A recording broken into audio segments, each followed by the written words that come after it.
আসসালামু আলাইকুম। আশা করি সবাই ভালো আছেন। আমি আছি ভালো, আলহামদুলিল্লাহ, সবার দোয়ায়। তো আজকে আমরা একটা গুরুত্বপূর্ণ টপিকস নিয়ে আলোচনা করব আপনাদের সাথে। তো এখন আমার সাথে আছে ছোট ভাই রকি। আসসালামু আলাইকুম। তো বর্তমান বাংলাদেশে আসলে সবচেয়ে আলোচিত টপিকস যেটা রাজনীতি। তো আজকে আমরা চেষ্টা করব এই রাজনীতি বিষয় নিয়ে কিছু আলোচনা করার জন্য। তো আমরা চলে যাচ্ছি ছোট ভাই রকির কাছে। তো ওকে আমি দীর্ঘদিন থেকে চিনি, যেহেতু একসাথে থাকি দুবাইতে, রাজনীতির সাথে জড়িত। তো আজকে আমি ওর কাছ থেকে জানতে চাইবো আসলে ওর রাজনীতির বিষয় সম্পর্কে কিছু তথ্য।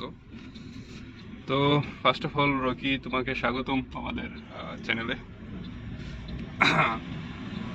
আমি সর্বপ্রথম রকির কাছে যেটা জানতে চাইবো যে আসলে রাজনীতি জিনিসটা কি। আসলে এটা অনেকের বুঝে আসে না, আমাদের মাথায় আসে না। তুমি যেহেতু রাজনীতি করো, তুমি অবশ্যই বুঝতে পারবে যে রাজনীতি জিনিসটা আসলে কি। এটা যদি আমাদের সামনে একটু ক্লিয়ার করতে বিষয়টা। আসসালামু আলাইকুম সবাইকে। তাজ ভাই যে প্রশ্নটা করছে, রাজনীতি জিনিসটা আসলে কি, এটা একটা কমন প্রশ্ন। আমরা অনেকে রাজনীতি করি, অনেকে পছন্দ করি, কিংবা অনেকে থেকে বিরত থাকি। যারা পছন্দ করি না তারা বিরত থাকি। তো সব মিলে রাজনীতি একটা গুরুত্বপূর্ণ বিষয়, যেটা আমাদের কিনা একটা নাগরিক অধিকার।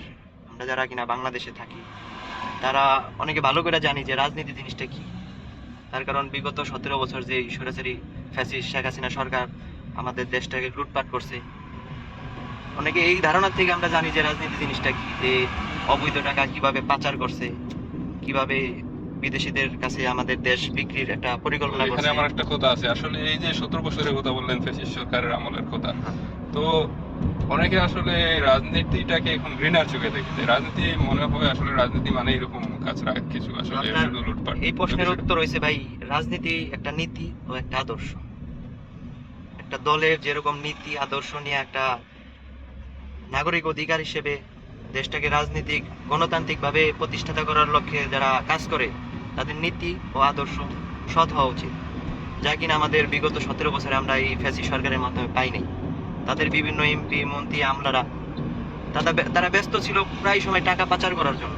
বিশেষ করে আমাদের যে সাভারের ছাত্র রাজনীতি ছিল, রাজীবের হাত ধরে এই এই বৈষম্য বিরোধী ছাত্র আন্দোলনের বিরুদ্ধে যারা ছিল, সবচেয়ে জঘন্যতম রাজনীতি আমাদের আসলে থানার ইসা ইউনিয়নের আপনার প্রতিটা মুহূর্তে প্রতিটা সেকেন্ডে আমাদের ইউনিয়নবাসীকে অতিষ্ঠ করছে, যা কিনা হামলা মামলা গুম অত্যাচারের শিকার করছে। বিভিন্ন গার্মেন্টস ফ্যাক্টরিতে টাকা চাঁদাবাজি, স্টান দখল, সবকিছু মিলে ডিশ ব্যবসা, নানান ধরনের অত্যাচার সৃষ্টি হয়। তাদের নীতি ও আদর্শ কোনোটাই ভালো ছিল না। না ছিল তাদের নেতা ভালো, না ছিল তাদের নীতি ভালো, না ছিল তাদের আদর্শ ভালো।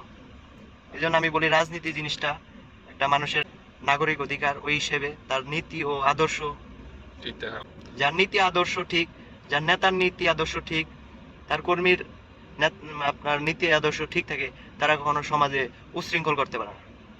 কাজেই নাগরিক অধিকার, এটার নীতি ও আদর্শ মিলা যে একটা মানে ঠিক থাকা উচিত। একটা দেশ এগিয়ে নিতে হলে অবশ্যই রাজনীতিতে স্বচ্ছতা থাকা উচিত, রাজনীতি সঠিক থাকা উচিত। ওকে, ধন্যবাদ রকি। আমরা গুরুত্বপূর্ণ একটা উত্তর জানতে পারলাম রকির কাছ থেকে। তো এখন আমরা নেক্সট যে কোয়েশনটা করবো বা যে বিষয়টা সম্পর্কে জানতে চাইবো, আসলে এই প্রেক্ষাপটে আসলে বাংলাদেশে আসলে কাদেরকে রাজনীতিতে আসা উচিত বলে তুমি মনে করো? আমি মনে করি যারা কিনা ত্যাগী, সাহসী, বিনয়ী এবং সম্মানের সাথে যারা সমাজে চলতে পারে, ওই সব ব্যক্তিদের রাজনীতিতে আসা উচিত। ওই বিগত 17 বছরের মতো ফ্যাসিস্ট, জঙ্গিবাদ, মিথ্যা প্রচার সৃষ্টিকারীদের এই রাজনীতিতে আসা উচিত না। যারা লুট গুম হত্যার সাথে জড়িত, তাদের দ্বারা রাজনীতি ঠিক না। আমি মনে করি বর্তমান প্রেক্ষাপটে রাজনীতি করা ওই সব লোকের উচিত যারা কিনা ভবিষ্যৎ প্রজন্মকে প্রাধান্য করে, কিভাবে দেশটাকে চলতে পারবো, দেশের উন্নয়ন করতে পারবো, তাদের অনুপ্রেরণা দিতে পারে যে সব লোক। আমি মনে করি ওই সব লোকদের রাজনীতিতে আসা উচিত, যা কিনা একটা দেশ, একটা সমাজ, একটা গ্রাম সুন্দরভাবে পরিচালনা করতে পারে। বিষয়টা সুন্দর। তো এখন আমরা আরেকটা গুরুত্বপূর্ণ বিষয় সম্পর্কে আসলে জানতে চাইবো। তো আমি যতটুকু জানি তুমি বিএনপির কোনো একটা সংগঠনের সাথে জড়িত আছো, ছাত্র দলের সাথে সম্পর্কে। ও, তুমি তো বিএনপি সম্পর্কে আসলে আমার থেকে ভালোই জানার কথা। তো আমি এই মুহূর্তে যেটা জানতে চাইবো সেটা হচ্ছে যে তুমি আসলে এই মুহূর্তে বিএনপি কতটা স্বচ্ছতার মধ্যে আছে বলে তুমি মনে করো এটা? জানতে চাইবো। আসলে বিএনপি একটা গণতান্ত্রিক দল, যে কিনা বাংলাদেশ জাতীয়তাবাদী দল, জাতীয়তাবাদী এক গণতান্ত্রিক দল, জিয়াউর রহমানের সৃষ্টির একটা দল, নীতি ও আদর্শের একটা দল। তো রাজনীতির ভিতরে একটা গুরুত্বপূর্ণ একটা দল আমি বিএনপির মনে করি।